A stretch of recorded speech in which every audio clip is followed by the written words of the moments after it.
Hello friends, मो channel को आपण मानक स्वागत।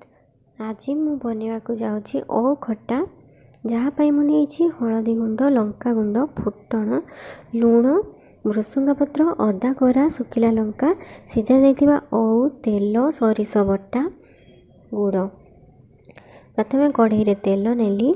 तेल टिके गरम हो गला परे एथिरे नेबी फुटण,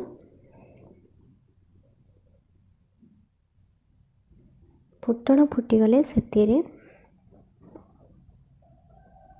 भृसुंगा पत्र पकेबी, किछि अदा कोरा पकेबी, सुखिला लंका पकेबी,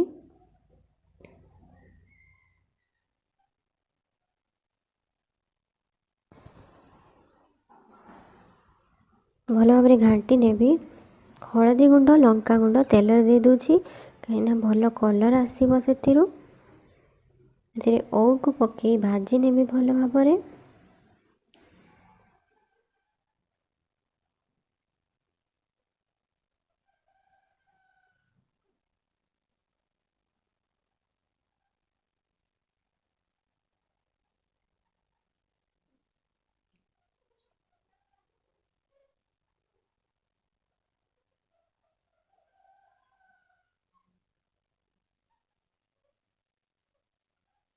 लुण पकाइवाई भूली जाइए, एबे लुण पकई नौछि,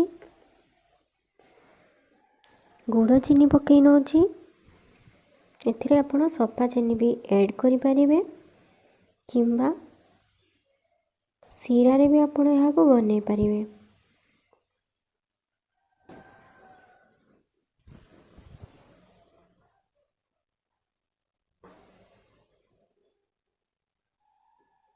एथिरे मु सरिष बटा पकई देली।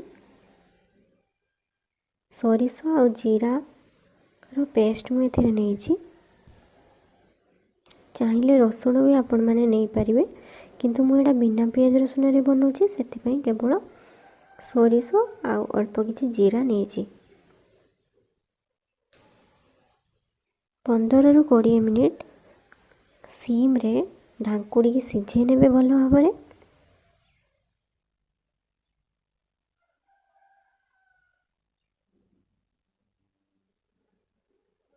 ओ खट्टा रेडी हो गला। Thank you.